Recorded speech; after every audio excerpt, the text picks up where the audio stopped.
உடனடியாக அந்த அரசர் சொல்லுகின்றார், இந்த அரசை ஒரு நாள் நீங்கள் ஆண்டால்தான் உங்களுக்கு தெரியும் எவ்வளவு சிரமங்கள் இருக்கிறது என்று. உங்களை நான் படுக்கின்ற தங்க கட்டிலில் இன்று நீங்கள் உறங்க வேண்டும் என அரசரவைக்கு கட்டளையிடுகின்றார். முனிவரும் ஒப்புக்கொள்ளுகின்றார். அரசருடைய கட்டளை அல்லவா, ஒப்புக்கொள்ளுகின்றார்கள். உடனடியாக தங்க கட்டிலில் படுக்கைக்கு செல்லுகின்றார். முனிவர் சொல்லுகின்றார், 2 கல் 1 பலகை எனக்கு தேவை. வியந்து போனார்கள் அரசரவையை சேர்ந்தவர்கள். தங்க கட்டிலை கொடுத்து படுங்கள் என்று சொன்னால் கல்லையும் இந்த பலகையும் கேட்கின்றாரே, இவரெல்லாம் மனிதரா என்று கேட்கின்றார்கள். உடனடியாக அரசர் ஆணையிடுகின்றார், அவர் கேட்டதை கொடுங்கள் என சொல்லுகின்றார்கள். உடனடியாக இந்த முனிவர் 2 அந்த தங்க கட்டிலின் ஓரமாக மேல் பகுதியில் 2 கற்களை வைத்துக் கொண்டு அந்த பலகையின் மேல் தூங்குகின்றார் அன்றைய இரவு.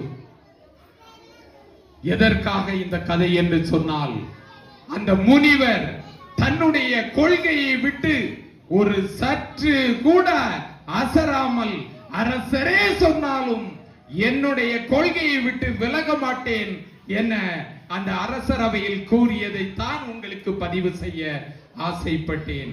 நீங்களும் உங்களுடைய கொள்கையில் இருந்து எப்போதும் விலகக்கூடாது. உங்களிடம் தனித்துவங்கள் காணப்பட வேண்டும் என்றால்தான் சாதிக்க முடியும். குமரியின் சாதனையாளர்களை பற்றி நான் ஒரு சிலரை மட்டும் உங்களிடம் பதிவு செய்ய ஆசைப்படுகின்றேன். லிபோனா ரோஸ்லின் ஜின் என்பவர் ஓட்ட பந்தயத்தில் தேசிய அளவில் 4 கோல்டு மெடல், மாநில அளவில் 10 மெடல்கள் அணிந்து கொண்டு சாதனை படைத்துக் கொண்டிருக்கின்றார். யாருக்காவது தெரியுமா? நம்ம என்ன பண்ணுவோம்? அப்துல் கலாம் ஐயாவை சொல்லுவோம், அன்னை தெரேசா அம்மையார சொல்லுவோம், சுவாமி விவேகானந்தர் இவர்களை தான் ரோல் மாடலாக சொல்லுவோம் இல்லைங்களா? அதையெல்லாம் நீங்க புத்தகத்திலே படிப்பீங்க. ஆனால் நான் எத்தனையோ மேடைகளை மெருகூட்டி வருகின்றேன். எல்லா இடங்களிலும் இன்று சாதித்துக் கொண்டிருக்கின்ற சாதனையாளர்களை ரோல் மாடலாக எடுத்துக் கொள்ளுங்கள் என கூறுவது வழக்கம். ஏனென்று சொன்னால் இந்த அங்கீகாரங்கள் இப்போதே இவர்களுக்கு கிடைக்க வேண்டும். புத்தகம் மட்டும் கிடைத்தால் போதாது. வாழ்கின்ற நேரத்தில் இந்த குழந்தைகளுக்கு அங்கீகாரம் கிடைக்க வேண்டும் என்பதற்காகத்தான் உங்களிடம் இதை பதிவு செய்கின்றேன்.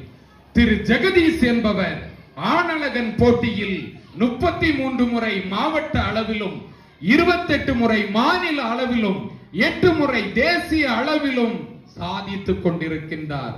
இதே உங்கள் குமரி மண்ணை சேர்ந்தவர்.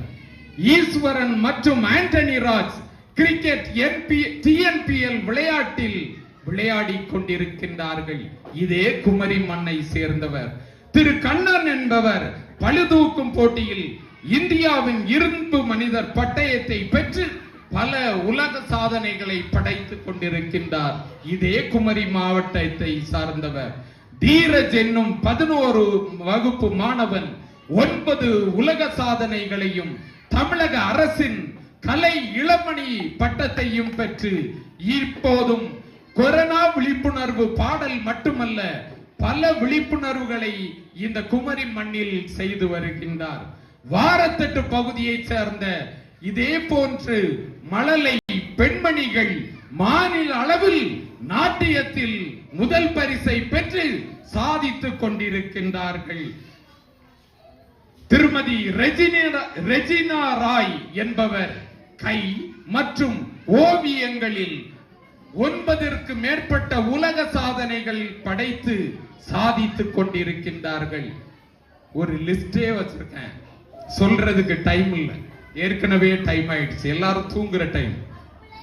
இது மட்டுமல்லாமல் சிலம்பம், கராத்தே, கால்பந்தாட்டத்தில் இந்த குமரி மண்ணின் மைந்தர்கள் சாதித்துக் கொண்டிருக்கின்றார்கள் என்று சொன்னால் இதே போன்று பள்ளிகள் தான் அவர்களை உருவாக்கியது. இதே போன்று ஆசிரியர்கள் தான் அவர்களை உருவாக்கினார்கள். இதற்காகத்தான் இந்த 120வது ஆண்டு விழாவில் என்னை அழைத்தவுடன் மிகவும் பெருமைப்பட்ட நாள் என்று எத்தனையோ மேடைகள் எனக்கு கிடைத்தாலும் இந்த 120வது ஆண்டு விழாவில் ஒரு சிறு வாழ்த்தை வழங்க வேண்டும் என அழகான ஒரு வாய்ப்பை கொடுத்தமைக்கு நன்றியையும் இந்த நேரம் சமர்ப்பிக்கின்றேன். இது மட்டுமல்லாமல் இஸ்ரோவினுடைய தலைவர் பிறந்து சாதித்தது குமரி மண்ணில் தான்.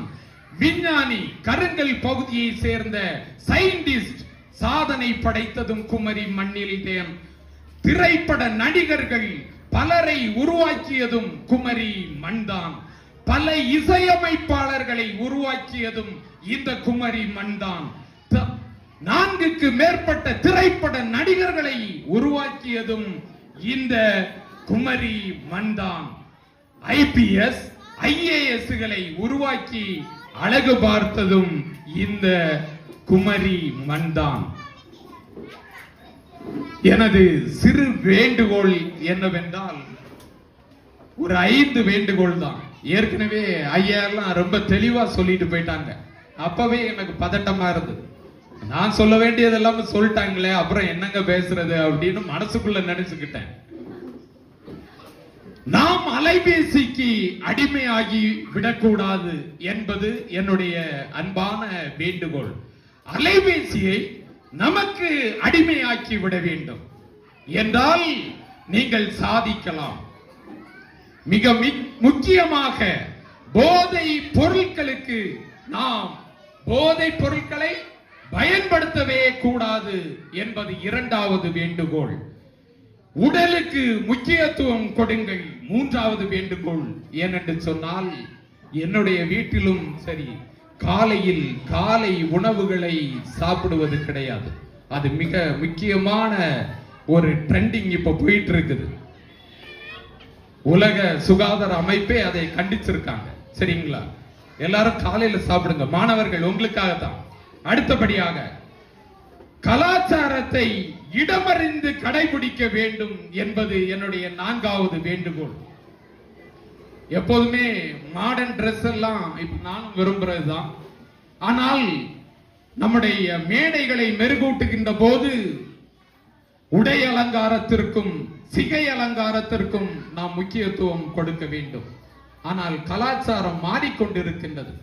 ஒரு ஆலயத்திற்கு, ஒரு கோயிலுக்கு செல்லுகின்ற போது இவர்களுடைய உடை அணிதல் பார்க்கின்ற பொழுது பக்தி மார்க்கம் எல்லாம் மறைந்து போகின்ற காலகட்டம்.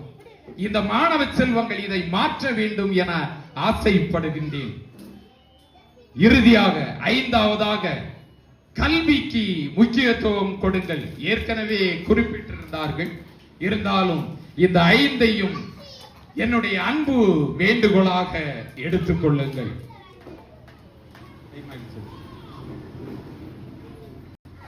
இந்த ஆண்டு விழாவிற்கு நான் வீட்டில் இருந்து யோசித்தேன், என்ன என்னால் செய்ய முடியும்?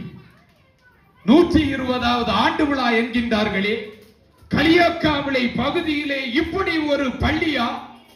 இந்த பள்ளிக்காக, இந்த ஆசிரியர்களுக்காக, இந்த குழந்தைகளுக்காக என்னால் என்ன செய்ய முடியும்? ஒரு மேடையை தந்தார்கள்.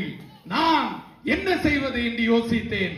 அப்போதுதான் சில பூக்களினுடைய பெயர்கள் பதிவு செய்து உங்களுக்கு ஒரு மாலையாக கோர்க்கலாம் என ஆசைப்பட்டேன்.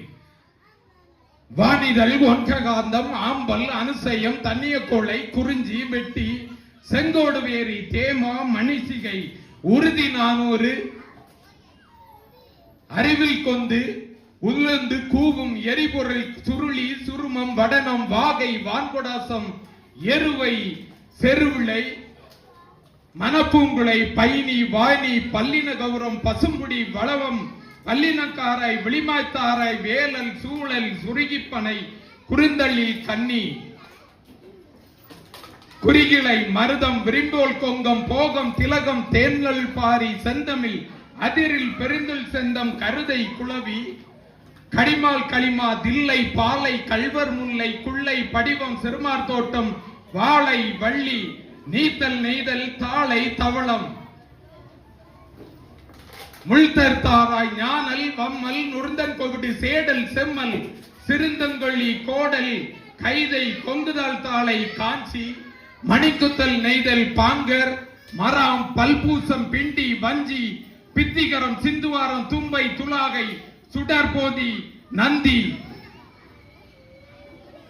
நவரம் நற்புகடம் பாரம் வீரம் பைங்குரம் கத்தி ஆரம் கால்வை கரும்புறம் புன்னை நரகம் நாகம் நல்துணை நாறு மாயிரம் குந்தம் வேங்கை என்னும் 99 பூக்களுடன் என்னுடைய உள்ளத்தில் உள்ள அன்பு என்று பூவான 100 பூக்களை உங்களுக்கு மாலையாக அணிவிக்க ஆசைப்படுகின்றேன். ஏதாவது புரிஞ்சுதா? இது எல்லாமே பூக்களுடைய பெயர்கள் தான். நீங்க நெட்ல சர்ச் பண்ணீங்கன்னா தெரியும். ஏன்னா வேற என்னால என்னவும் பண்ண முடியாது. இந்த 100 பூக்களை இந்த மாணவ செல்வங்களுக்கும் இந்த நிர்வாகிகளுக்கும் இந்த ஆசிரியை பெருந்தகைகளுக்கும் மாலையாக சூட்டியுள்ளேன். உங்கள் எல்லோருக்கும் கலையாத கல்வியும் குறையாத வயதும் ஓர் கபடுவரா நட்பும் கற்றாத வளமையும் குன்றாத இளமையும் கடுபடியில்லா உடலும் சலியாத மனமும் அன்பான துறையும் தவறான சந்தானமும் தாளாத கீர்த்தியும் மாறாத வார்த்தையும் தடைவரா கொடையும் தொலையாத நியதியும் கோணாத கோலும் ஒரு துன்பமில்லா வாழ்வும் துயனின் பாதத்தில் அன்பும் ஆகிய 16 செல்வங்களும் இறைவன் உங்களுக்கு வழங்க கேட்டு என் வாய்ப்புக்கு நன்றி பாராட்டி என் சிறு உரைக்கு திரையிடுகின்றேன். நன்றி, வணக்கம்.